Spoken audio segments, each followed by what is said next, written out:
Hello दोस्तों, स्वागत है आपका हमारे यूट्यूब चैनल मरीन वर्ल्ड में।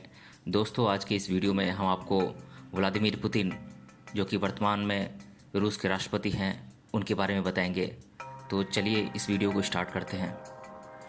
दोस्तों, व्लादिमीर पुतिन रूस के वर्तमान राष्ट्रपति हैं। पुतिन पहली बार 1999 में रूस के प्रधानमंत्री बने। उसके बाद साल 2000 में पहली बार राष्ट्रपति बने और 2008 तक राष्ट्रपति रहे। 2008 से 2012 तक फिर प्रधानमंत्री चुने गए और 7 मई 2012 से अभी तक रूस के राष्ट्रपति हैं। पुतिन अपने देश के ही नहीं बल्कि पूरी दुनिया के सबसे ताकतवर नेता हैं। पुतिन रूस पर अपना दबदबा बनाए रखने के लिए कभी राष्ट्रपति बनते हैं तो कभी प्रधानमंत्री। रूस का मुख्य कार्यकारी नेता राष्ट्रपति होता है, जैसा भारत में प्रधानमंत्री का होता है। लेकिन पुतिन 2 दशक से रूस का नेतृत्व कर रहे हैं, चाहे राष्ट्रपति बनकर करें या प्रधानमंत्री बनकर। व्लादिमीर पुतिन का प्रारंभिक जीवन आइए जानते हैं। व्लादिमीर पुतिन का जन्म 7 अक्टूबर 1952 में सेंट पीटर्सबर्ग, रूस में हुआ था। उनके पिता का नाम स्पिरिदोनोविच पुतिन था और मां का नाम मारिया सेलोमोवा था। उनके 3 बच्चे थे, जिनमें पुतिन तीसरे पुत्र थे। पुतिन दोनों बड़े भाई विक्टर और अल्बर्ट, जिनका देहांत हो गया है, उनसे छोटे थे। पुतिन के पिता नेवी में थे और मां फैक्ट्री में काम करती थी। द्वितीय विश्व युद्ध में पुतिन के पिता पनडुब्बी के हमलावर दस्ते में थे। द्वितीय विश्व युद्ध के खत्म होने के बाद पुतिन के पिता सेवानिवृत्त हो गए और लेनिनग्राड, जो कि आज का पीटर्सबर्ग है, वहां पर एक कारखाने में काम करने लगे। पुतिन की शुरुआती शिक्षा सेंट पीटर्सबर्ग के लोकल स्कूल से प्राप्त हुई। पुतिन पढ़ने में बहुत अच्छे थे और वह बचपन से गंभीर स्वभाव के थे। उन्होंने बचपन से ही जूडो और सैम्बो की ट्रेनिंग शुरू कर दी थी। जूडो में इन्हें ब्लैक बेल्ट मिला है। उनके पिता चाहते थे कि पुतिन भी आर्मी में जाएं, पर उनकी मां ऐसा नहीं चाहती थी। पुतिन अभी आगे पढ़ना चाहते थे।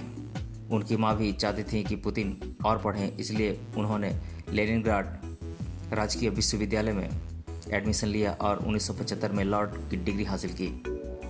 28 जुलाई 1983 में पुतिन ने ल्यूडमिला सकरेनेवा से शादी कर ली। इनकी 2 बच्चियां हैं, जिनके नाम हैं मारिया पुतिन और एकातेरिना पुतिन। पुतिन ने केजीबी में कैसे ज्वाइन किया, आइए जानते हैं।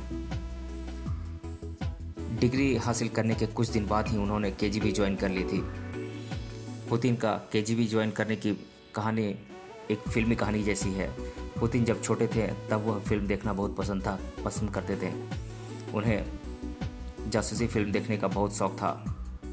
वह इन फिल्मों से इतने प्रभावित हुए थे कि 16 साल की उम्र में वह रूस की गुप्तचर संस्था केजीबी के ऑफिस पहुंच गए। वहां के अफसरों से उन्होंने बोला कि मुझे ज्वाइन करना है। केजीबी के अफसरों ने मजाक समझकर उन्हें बोला, बच्चे जब आप बड़े हो जाएं तब आना।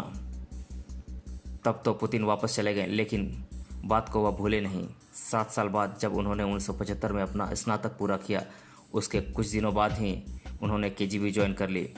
उन्होंने 16 साल तक केजीबी में अधिकारी के रूप में काम किया, जहां वह लेफ्टिनेंट कर्नल के पद से 1991 में सेवानिवृत्त हुए थे। पुतिन का प्रधानमंत्री के रूप में पहला कार्यकाल आइए जानते हैं। पुतिन ने 1996 में राजनीति में कदम रखा। बोरिस येल्त्सिन रूस के तत्कालीन राष्ट्रपति के साथ उन्होंने प्रशासन में शामिल हो गए और पहली बार प्रधानमंत्री बने। येल्त्सिन ज़्यादा करप्ट नेता थे। 1999 में उनका बहुत ज़्यादा विरोध होने लगा। विरोध के कारण उन्होंने 1999 में इस्तीफा दे दिया। उसके बाद उन्होंने अपना पद 31 दिसंबर 1999 में पुतिन को दे दिया। पुतिन प्रधानमंत्री थे। अब उन्हें प्रधानमंत्री के साथ कार्यवाहक राष्ट्रपति भी बना दिया गया था। राष्ट्रपति के रूप में पहला कार्यकाल आए जाते हैं। पुतिन ने साल 2000 में अपना पहला राष्ट्रपति चुनाव जीता। तब वह पहली बार पूर्णकालिक राष्ट्रपति बने। इस चुनाव में पुतिन को 53% वोट मिले थे।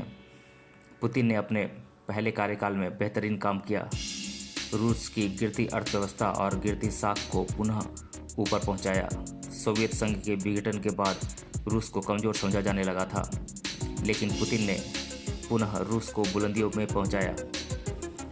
पुतिन का राष्ट्रपति के रूप में दूसरा कार्यकाल आए जानते हैं, जिससे रूस की जनता ने उन्हें फिर से 2004 में राष्ट्रपति चुनाव जिताया। इस चुनाव में तो पुतिन को पहले चुनाव से ज़्यादा 72% वोट मिले थे। पुतिन ने अपने दूसरे कार्यकाल में भी बेहतरीन काम किया, लेकिन रूस के संविधान के अनुसार कोई भी राष्ट्रपति लगातार 3 बार राष्ट्रपति नहीं बन सकता था। लेकिन उन्होंने 2008 के राष्ट्रपति चुनाव के लिए अपने विश्वास पात्र सहायक दिमित्री मेदवेदेव को राष्ट्रपति पद के लिए चुना। पुतिन प्रधानमंत्री के रूप में दूसरा कार्यकाल आए जानते हैं। पुतिन का सहायक होने के कारण दिमित्री मेदवेदेव को जनता का भारी समर्थन मिल रहा था। वह बड़ी आसानी से चुनाव जीत गए और उन्होंने पुतिन को अपना प्रधानमंत्री चुना। पुतिन भले ही राष्ट्रपति नहीं थे, लेकिन सरकार में उनकी ही चलती थी। दिमित्री मेदवेदेव के कार्यकाल के खत्म होने से पहले साल 2011 में पुतिन के कहने पर मेदवेदेव ने रूस में संविधान में कई बदलाव किए, जिसके परिणाम स्वरूप रूस में राष्ट्रपति के कार्यकाल 4 साल से बढ़ाकर 6 साल कर दिया गया। लेकिन इस तरह संविधान में किए गए बदलाव को सभी जानते थे कि पुतिन करवा रहे हैं, लेकिन अगली बार फिर से राष्ट्रपति बनने के लिए वह यह सब कर रहे हैं। बदलाव से जनता के भारी विरोध का सामना करना पड़ा। शहर में इस तरह के बदलाव के विरोध में प्रदर्शन किए गए, लेकिन पुतिन के विरोध में कोई और बड़ा राजनेता खड़ा नहीं हो सका, जिससे यह विरोध कुछ दिन में खत्म हो गया। 2012 में पुतिन का राष्ट्रपति पद के तीसरे चुनाव के लिए खड़े हो गए और मार्च 2012 में उन्होंने यह चुनाव जीतकर तीसरी बार राष्ट्रपति बने। लेकिन इस बार उनकी लोकप्रियता में कमी आई और पिछली बार से 64% वोट कम मिले। अब यह 4 साल की जगह 6 साल तक राष्ट्रपति रह सकते थे। इस कार्यकाल में उन पर कई घोटालों के आरोप लगे और उन्हें दुनिया का सबसे अमीर नेता कहा जाने लगा। लेकिन पुतिन ने यह बात कभी नहीं स्वीकारी क्योंकि उन्होंने घोटाले किए हैं। इस बार पुतिन को अपने देश से ही नहीं दूसरे देशों से भी चुनौतियां मिल रही थी।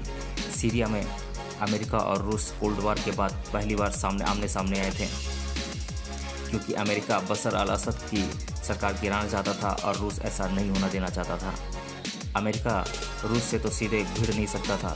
ऐसे में अमेरिका सीरिया के विद्रोहियों को हथियार और पैसे देने लगा और रूस भी बशर अल असद की सरकार को बचाने के लिए सीरिया की आर्मी को पैसे और हथियार देने लगा। पुतिन की रणनीति काम कर गई और अमेरिका बशर अल असद की सरकार नहीं गिरा पाया। इससे पुतिन की छवि पूरी दुनिया में मजबूत हुई और रूस में वह और भी अधिक माने जाने लगे। पुतिन का राष्ट्रपति के रूप में चौथा कार्यकाल आए जानते हैं। इस बात का अंदाजा तब लगा जब पुतिन 2018 में चुनाव में खड़े थे। पुतिन अपने राष्ट्रपति के चौथे कार्यकाल के लिए 2018 में फिर चुनाव में खड़े हुए। इस बार तो उनके सामने कोई टिक नहीं पाया, क्योंकि उन्होंने इतिहास बनाते हुए 81% मत के साथ चुनाव जीता और पुतिन चौथी बार रूस के राष्ट्रपति बने और वह 2020 में भी रूस के राष्ट्रपति हैं और 2024 तक वह राष्ट्रपति रहने वाले हैं। ऐसा नहीं कि रूस में पुतिन ने सब अच्छा ही किया। उनके साथ कई विवाद भी जुड़े हैं। उन्हें रूस का सबसे करप्ट नेता और दुनिया का सबसे अमीर व्यक्ति कहा जाता है, लेकिन कोई साबित नहीं कर पाया। कर भी कैसे पाता, जहां कहा जाता है कि जो भी उनके विरोध में खड़ा होता है उन्हें गायब कर दिया जाता है या फिर मार दिया जाता है। फिर भी रूस की जनता पुतिन को चुनती है, क्योंकि उन्होंने रूस को जिन हालातों से निकाला है वह बहुत मुश्किल था। पुतिन की अमीरी का अंदाज़ा आप उनकी लग्जरी लाइफ स्टाइल से लगा सकते हैं। पुतिन के पास 1 या 2 नहीं 43 aeroplane, 5 super yard, 15 helicopter, 83 car और 20 पैलेसेस हैं। एक पैलेस तो इनके पास ऐसा है जिनके सामने बड़े बड़े होटल भी नहीं टिकते। हालांकि पुतिन बोलते हैं ऐसा कुछ नहीं है, ये सब गलत है, मुझे फंसाने के लिए मेरे विरोधी यह सब फैलाते हैं। पुतिन ने 2014 में यह बताया था कि उनके पास सिर्फ 1 एकड़ ज़मीन है, 900 फीट का घर है और 200 फीट का एक गैराज है, जिसमें उनकी एक कार है। बाकी सब जो आप देखते हैं वह मुझे राष्ट्रपति के तौर पर मिला है। तो दोस्तों, ये था आज का वीडियो जिसके बारे में हमने व्लादिमीर पुतिन के बारे में जाना। मिलते हैं अगले वीडियो में किसी और टॉपिक के साथ। धन्यवाद।